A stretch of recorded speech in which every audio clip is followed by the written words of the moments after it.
Northeast Philly, but all up and down the eastern coast, eastern seaboard. With 160,000 motorists passing through this stretch of 95 each day, this road is a key part of our economy, and it's a key part of our everyday lives. And it's critical that we get it reopened as quickly as possible. That's why on Monday morning, I signed a disaster declaration to expedite the rebuilding of I-95, to cut through the red tape, and to devote all possible resources, federal and state, to this project. We are going to show this great city, our Commonwealth, and the world the grittiness, the toughness, the ingenuity, and the capacity to get this road reopened as quickly as possible. And I want you to know we are already making progress. As I reported earlier, the northbound and the southbound sides of I-95 needed to be demolished before work could begin on a new roadway. Some experts told us the demo alone could take a week or more. But thanks to Secretary Carroll's leadership and around-the-clock work by Ab Initio, I can now report that our demolition will be done on Thursday. That means that we will have completed the demo in 4 days, not the week or more as they initially expected. While the demo has been going on, our other teams of PennDOT engineers and others have been hard at work too. In coordination with Administrator Batt at the Federal Highway Administration and his team, we have been developing the fastest way to get this roadway reopened. I told them very clearly, put every option on the table, to think outside the box and to work quickly. And that's exactly what they've done. We have determined collectively that the most efficient way to reopen I-95 is to backfill the gap in the roadway behind me and then pave over it. This approach will allow us to avoid delays due to shipment and supply chain issues and pursue a simple, quicker path. Once complete, cars and trucks can return to this stretch of 95, and then we will work together to build a permanent bridge while making sure we keep 6 lanes of traffic open at all times that road construction, that bridge construction goes on. Now, while this plan was being developed, our outstanding team of lawyers in the Office of General Counsel, led by Jen Selber and other professionals, were doing their jobs to ensure that we had a team ready to do this work. I can report that the Secretary of PennDOT has hired Buckley & Company, a Philadelphia-based contractor here with us today with extensive experience in this area. We have also been coordinating closely with Ryan Boyer and the Philadelphia Building Trades, who have pledged their members. Yep, you can clap for Boyer. They have pledged that their members, many of whom stand behind me today, are prepared to work 24/7 to get this road reopened. They're doing that for this great city, for this great Commonwealth, and for our nation. That means around-the-clock work that you've seen going on here during the demo phase is going to continue until this road is reopened. Listen, Philly's a sports town, and I am a sports guy. I love to play, I love to watch, and I love to coach. And I am competitive as hell. I want to get this road reopened as quickly as possible. I'm competitive just like this great city. All of us here today, the trades and PennDOT, the city, the feds, this is our championship. And we are ready to go. And I am proud as hell to be on the team with all of these guys and gals standing behind me here today. This is a team sport. We're going to work together to show everyone that we can do big things in the Commonwealth of Pennsylvania. And listen, when y'all are sleeping in the middle of the night, when I'm sleeping in the middle of the night, these guys are going to be working on this road. When some of you choose to take a day and go down the shore, they're going to be working on this road 24/7 until this road is reopened. And I want you to know my administration is going to continue to be all hands on deck. We are going to leverage every single asset we have to get this done. Let me give you one example of what that means in real concrete terms. Under the leadership of Colonel Paris, our state police commissioner who joins us here today, tomorrow, the Pennsylvania State Police is going to escort trucks carrying specially designed Pennsylvania-made fill. This is recycled glass aggregate. They are going to escort them from Delco up 95 to make sure that fill gets here as quickly as possible to put in that hole behind me and make sure not a single moment is wasted. All hands on deck. Our state police working together with our building trades, working together with Pennsylvania Fill to get this done. That's the fill they're going to use to basically build up the ground behind me to the surface level of I-95 so then they can lay the pavement. State police is going to make sure those trucks get through without delay and that fill gets dropped. All hands on deck.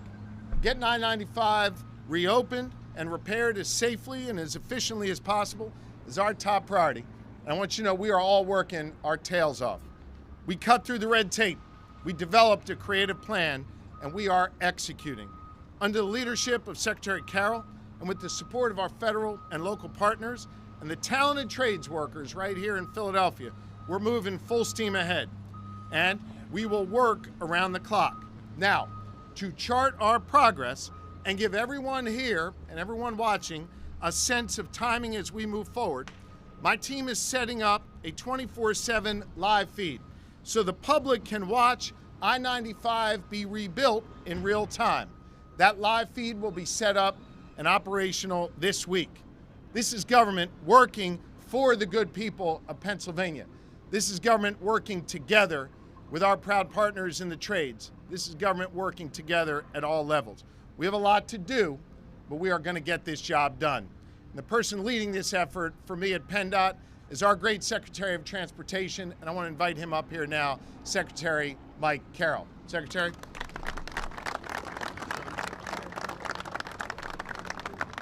Good morning, everyone. With the governor's wonderful leadership, we are assembled today to talk about our transition from the demolition of the bridge behind us to the next phase, and that is the reopening of I-95, as the governor said, with 3 lanes in either direction, north and south, while we move forward with the plan to reconstruct a new bridge. Essentially what we will have is we will have 3 lanes in each direction in the center area of the void behind us, and the outer area, 35 or so feet on either side, will be constructed with a new facility that will not impact the traffic that flows north and south on the 3 lanes. Once those are completed, then we'll transition the traffic to the completed new structure, excavate, remove the material that constitutes the fill, use that in another project, and then complete the reconstruction of the center part of the bridge. Once that's done, of course, then the Cotman Ave exit ramp will be reopened, and we will have completed the work. I am eternally grateful to the folks here on site, to the engineers in Harrisburg and in King of Prussia and our consultants. Everybody has done yeoman's work, and there's so much happening behind the scenes that you don't see. Obviously, plenty of activity behind us that we've seen, the helicopters and such, but really, there has been tremendous amounts of work occurring with people that are very talented engineers that are able to design what I think is a forward-looking structure that meets the immediate needs of this community and this city, while also making sure that we have a structure that will serve the Commonwealth of Pennsylvania for decades. And so, Governor, thank you for your wonderful leadership. There's a great team behind me. I have made so many new friends here in Philadelphia with the folks behind me in the Philadelphia Police Department and Fire Department and the media. And I really appreciate the opportunity to lead this effort with the support of the governor and the entire administration and the other agencies, including the Pennsylvania State Police. I will stop there and bring to the microphone Carlos Monje. He's our Federal Highway Administration partner. Carlos.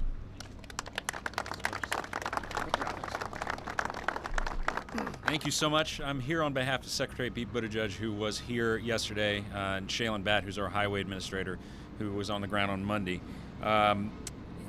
Secretary Pete promised that the U.S. Department of Transportation would do everything we could to help, and we are. Our highways, our motor carrier safety, and pipelines and hazardous materials administrations are actively coordinating with state and local officials in the region to provide support for this incident. And just last night, our highway administration released $3 million to support PennDOT's traffic mitigation efforts, the demolition of the damaged structure that you see behind us, and the emergency repairs necessary to restore this essential traffic. This is a complicated and congested detour route for a facility that usually carries 160,000 cars a day. 8% of those are heavy trucks, who are a vital lifeline for our national economy. And we are making sure that Pennsylvania is clear, that they can get the expenses moving, and that money is not going to be a problem for this replacement.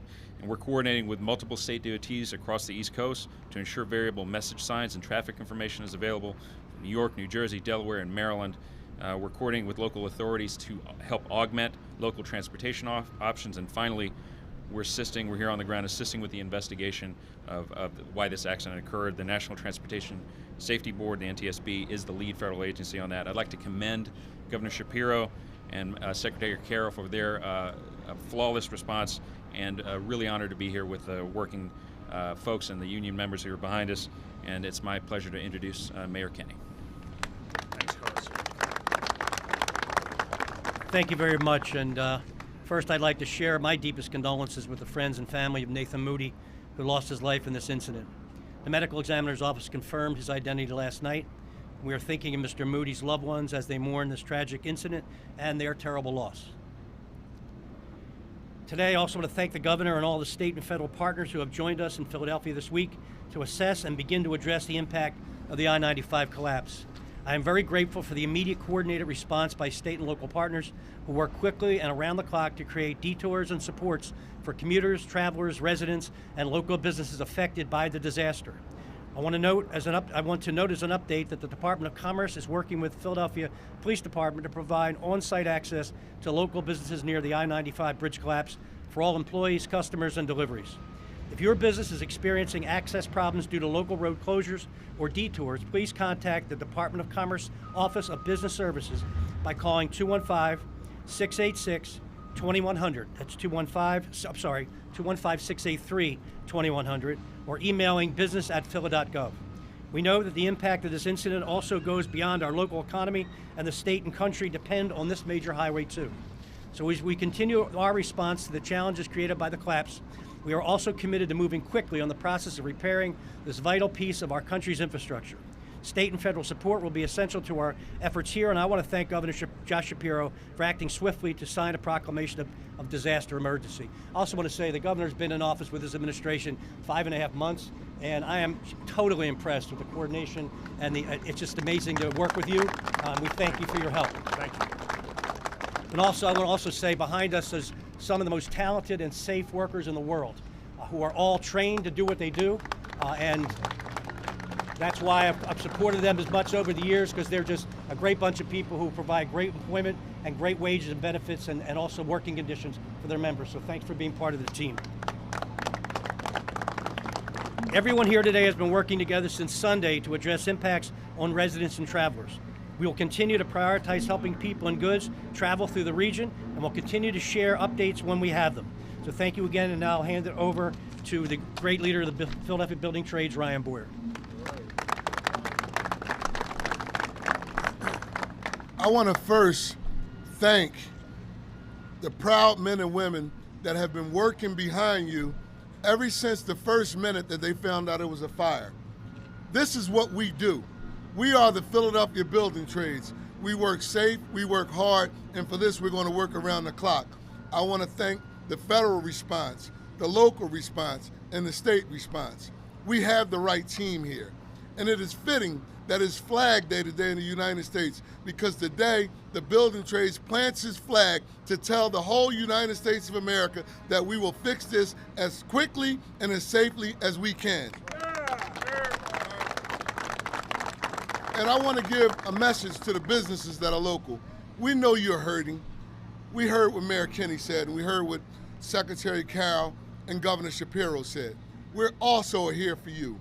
We will make sure that this is done as quickly and as cleanly as possible. because we understand what you're facing. But I wouldn't have it any other way than to go to battle with the men and women of the most highly trained, highly skilled workers anywhere in the world, that is the Philadelphia Building Trades Council. We have a commitment that this stuff that you call rain won't stop us. Wind won't stop us. Without it being an act of God, you'll see construction workers here every day, all day, and they will not cease to work until we get this bridge up and running safely. Thank you. Thanks.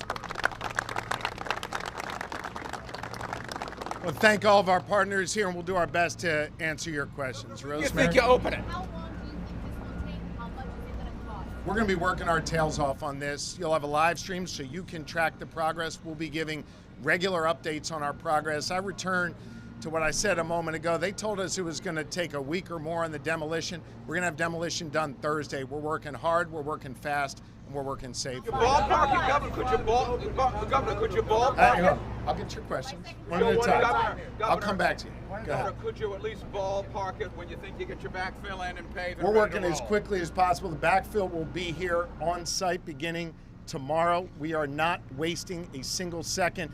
These guys are going to be working 24/7, and you'll be able to watch that. Rosemary?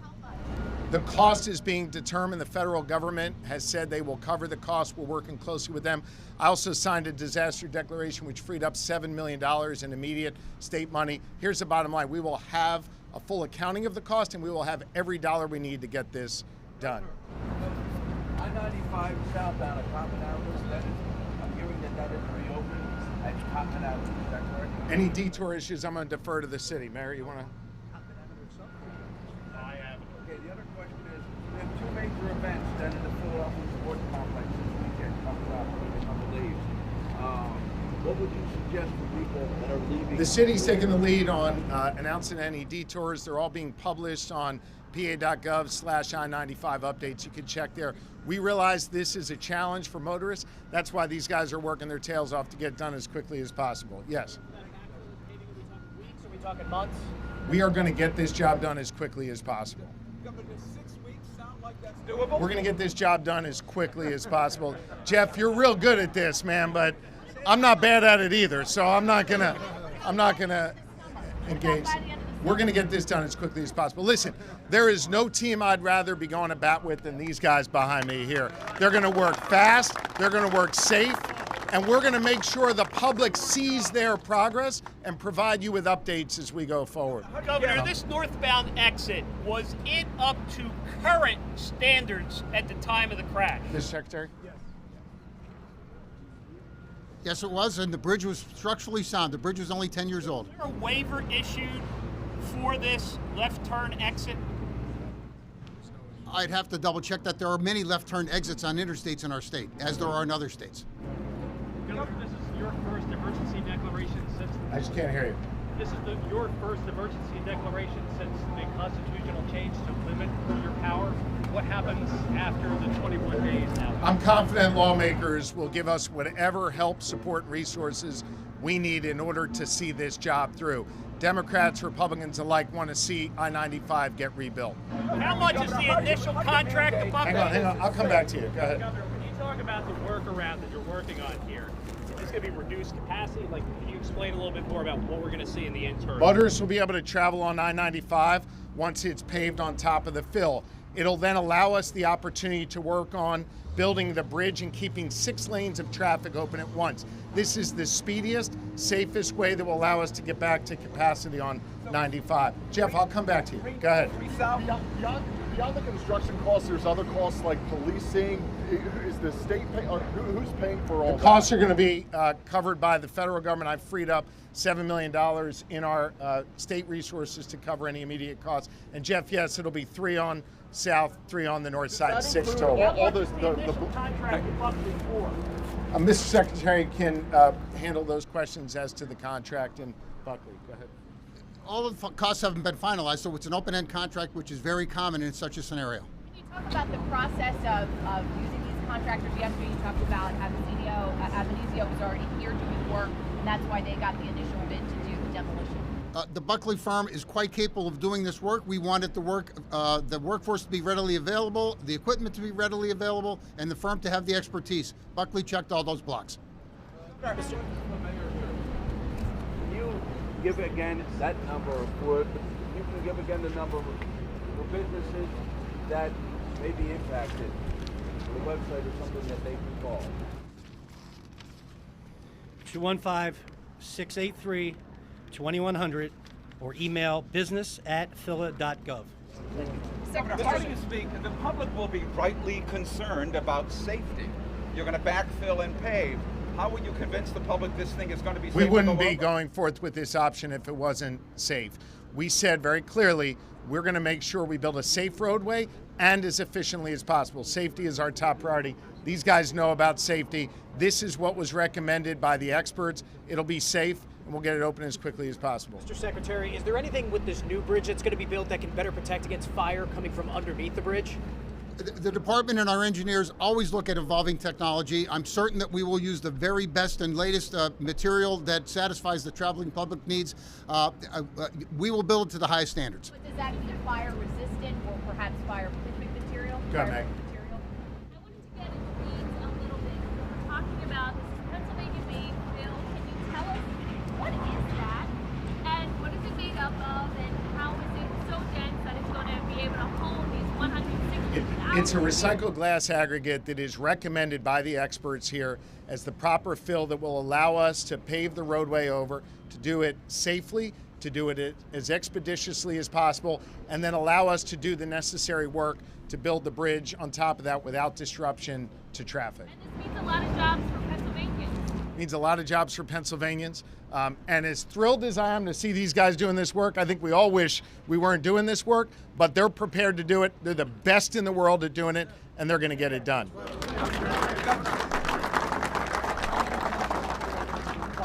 I just didn't hear the beginning. How many tons of fill do we have an approximate? How many tons of fill, Mr. Secretary? I believe the technical term is a lot, but let me get you something even more. It's more in cubic yards than it is tons. It's very lightweight material, and it'll give us the ability, once we are ready to remove it, to reuse it in another project. And so it's very lightweight, recycled glass type product. The number of cubic yards, 15,000 cubic yards comes to mind, but I will confirm that for you after the event. We're going to have time for about 2 more questions. Let me ask a question of Mr. Boyer. It's raining out. Did anybody stop working behind us? No. No. All right. This process of doing this. Hang on. Just one at a time. I'm doing my best to get all your questions. Go ahead. This process of doing the backfill and then paving over it while you work on the bridge itself, has that been done in any other capacity in Pennsylvania before? I mean, the ground we're standing on was backfill, but go ahead.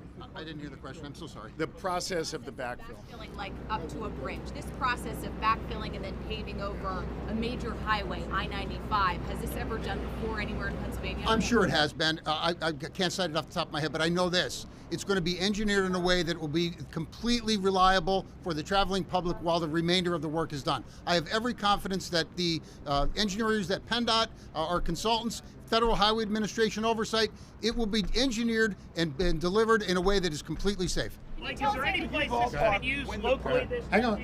Go ahead. Will the trucking company be on the hook for any of these costs? It's an ongoing investigation. We'll see what happens when that's over. Here and then Jeff for Is the there final. any place locally this backfill technique has been used? In New Jersey, there was a backfill that collapsed. Yep.